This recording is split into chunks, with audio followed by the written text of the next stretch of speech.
What's up, guys, and welcome back to another Madden 22 Ultimate Team gameplay. And in this game, we're going to be showing you the best game from the previous weekend league. Sorry about the slightly late upload. Things have gotten a little crazy this week at work, and just overall a little bit hard for me to get this one out for you guys this week. So this is the team. We got Tom Brady, Edwin James. Everyone here is just maxed out. Decent O-line. The team has changed quite a bit since this last weekend league, so some of these guys you won't be seeing again, like you won't be seeing Edwin James. We changed to the team captain Sean Alexander, because I was getting a little frustrated with my boy Edwin over here. Didn't want to fall forward too much, so we went with a power back, and I know that's also a little bit off meta. We changed a lot on the defense as well. We even redid our abilities. We did end up maxing out Patrick Kearney. We changed our middle linebacker. We upgraded Jordan Brooks all the way. Now he's playing middle linebacker for us instead of Bobby. But that's just what we got for this video as well. So obviously these are the specialist guys where we put everyone. We got Ed Too Tall. I like having him in the slot, man, because he's like, he honestly can do it all. I can blitz him, and he's literally like a legit pass rusher. So he's best at slot corner. But let's go ahead and let's get into the game. Alright, so this is my top three: Tom Brady, Chad Ochocinco, Ed Too Tall Jones. And then this is my opponent's top three: Brady, Tyreek Hill, Too Tall Jones. But none of these guys are the best player on his team. There's that one dude that he likes to use is just halfback Vita Vea, and he will just run through everybody, dude. He would mash on truck, just forward, and literally no one can tackle him. Like, you'll miss because he can air truck, or he'll just run you over entirely. Like, look at this. He tried to spin there, but dude, you're gonna see right here. He's gonna just hand it off to Vita Vea. He's gonna mash on truck, and look at all the yards he gets. He gets a truck, animation, and everything. This is one of the harder opponents I've had to deal with this weekend league, just because I've never really played anything like this before against Vita Vea. So it's like, not only getting one guy into the hole was ideal, but like, you need to have at least two people in there, because one guy wasn't going to cut it. You're going to, take a hit from Vita Vea, and he's just going to run right through you. And then he loves doing this rollout thing, and then I don't even know how he caught that one. Like, that was in coverage, and like, Vita Vea just goes up and he grabs it. Like, Vita Vea was his entire offense. It was rare when he threw to someone else, or it was rare when he even threw the ball, because he literally just handed off to Vita Vea, truck, and this thing was working, man. It took me a little while to figure this out.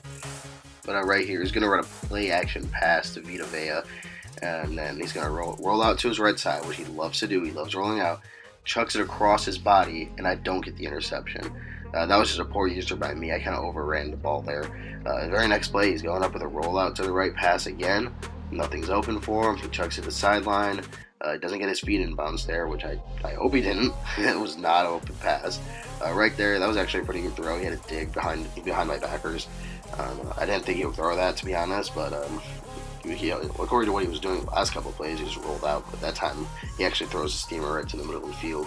And then he throws a corner out. It gets picked off by Sean Springs, dude. Oh, let's go. We finally got to stop. I know if I can make this guy pass, that it's going to be a lot easier for us, because that Vita Vea is what's scaring me right now. That's what I don't know how to stop. I'm not afraid of this dude's passing attack, because it's just kind of like a rollout throw to the sideline, and that's kind of how it's always been in Madden, so I'm fairly comfortable against it. Luckily, we avoided the safety there, and finally got some breathing space to Lance Allworth, who is also off the team now. But anyway, we like to keep this balanced attack out of our single back doubles.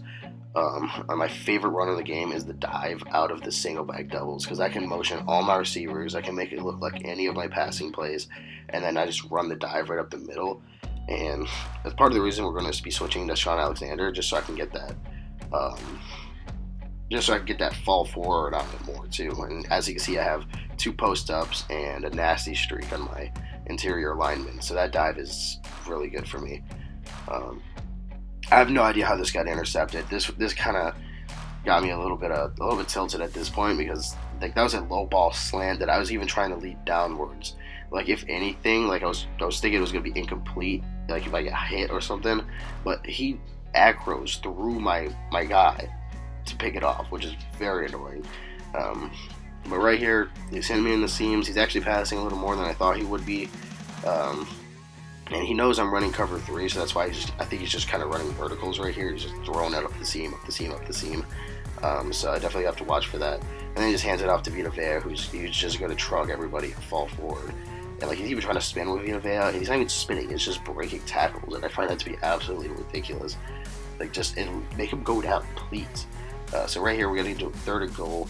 It's at the 1 yard line. He's literally just going to sit here. He's going to run inside zone of Vita Vea, and I'm going to try to gap shoot with Roquan Smith, and we don't get it there.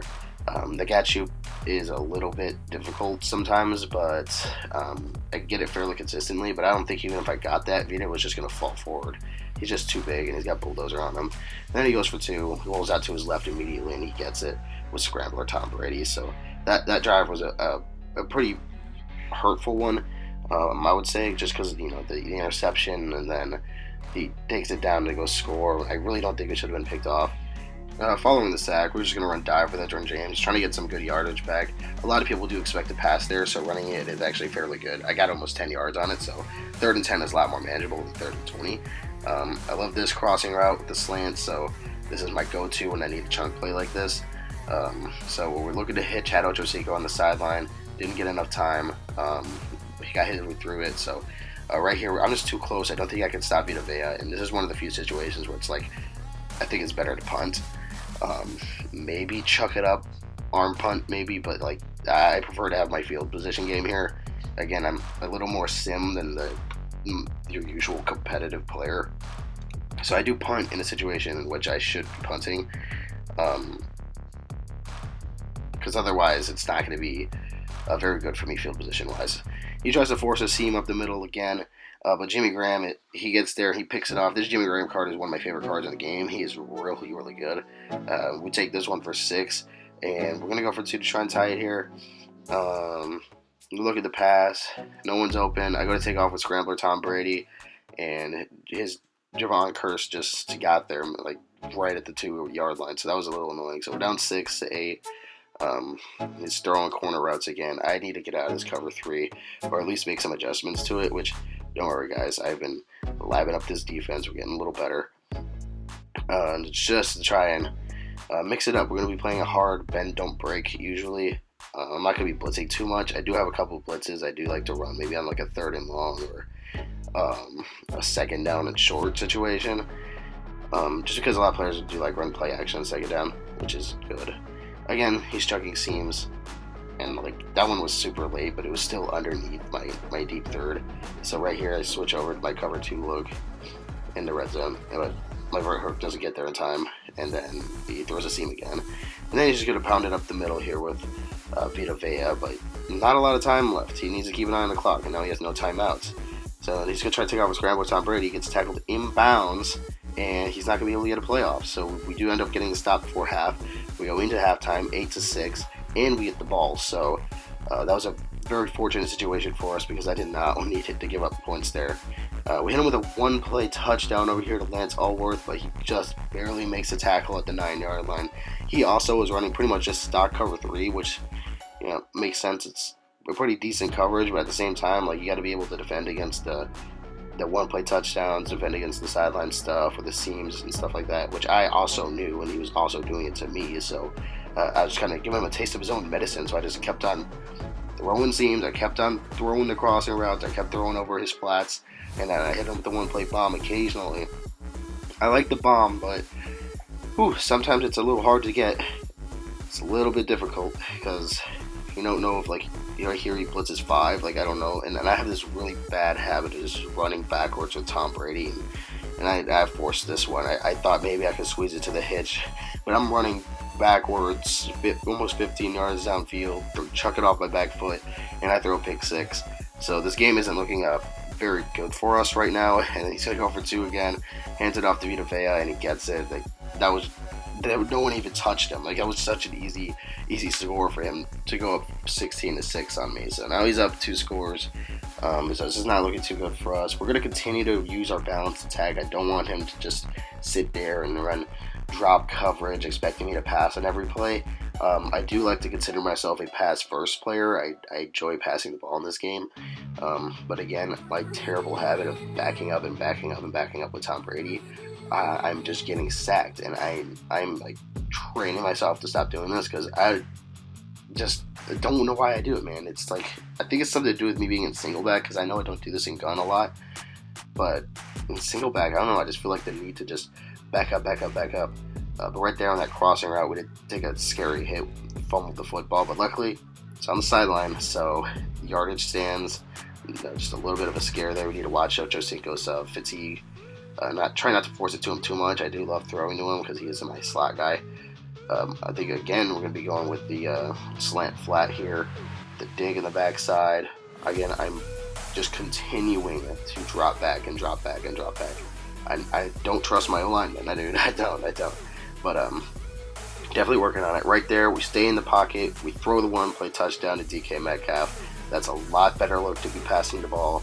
So we're going to try and get back into the game. We're down 10. There's no need for me to go for 2 here, so I do kick my 1 because I'm not going to try and risk him not getting a 2-point, and then field goal does nothing for me. So we do take the 1 there. We're going to only go down by 3, and then my opponent starts backing up, and he takes a sack in the end zone for a safety, and that puts us right back into this. This is huge.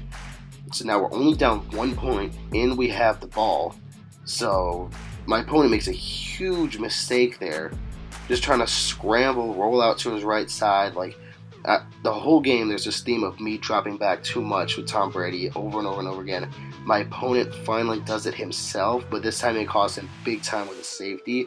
So not only to get with the 2 points, he has to punt the ball back to me, and then he punts it out of bounds. And this looks very intentional because he's like trying to punt dot me, but dude, you can't do that as a free. It's a free kick, so it has to be in bounds.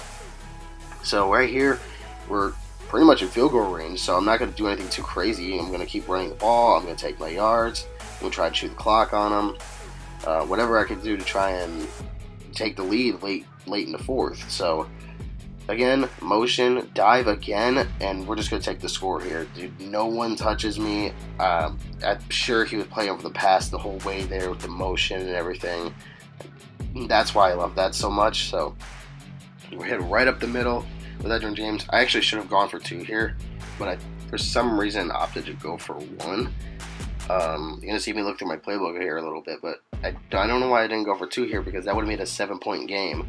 But kicking the 1, it was only a 6-point game, so he could have beat me with a touchdown and a PAT. So I was actually kind of stupid from me, but I think that was mostly just me kind of being a little bit tilted, a little bit frustrated with how the game has been going, because I feel like it shouldn't be this close.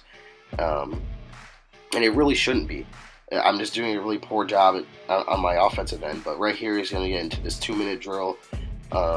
He technically still has, he doesn't need to force that. He still has time, but he forces it anyway. At Too Tall Jones picks it off. He's going to take it for 6, and my opponent is gone. He's going to quit out. He's had it, and we're going to take this fat dub. This was a pretty good game, dude. This was like a huge comeback. Super exciting. I'm so glad I got to get that pick there at the end with Ed Too Tall Jones. I did not expect him to just force it like that. He still had plenty of time. And I made that stupid error on not going for 2. So that whole time he could have just, sat there and slowly taken the drive the way that he was playing the whole game. He could have handed it off to Vita Vea. He could have thrown the flats to Vita Vea. But instead, he decided to force it once again to the seams, which I was playing for. I knew he was going to try and beat my cover 3, but I had Ed Too Tall Jones there playing an avert hook, and he threw it right at him, and it ends the game. So my opponent, getting a little overeager, just kind of ruined that drive for him. So that's going to do it for today's video. I hope you guys enjoyed, and if you did, please leave a like and subscribe, and I'll see you guys in the next one.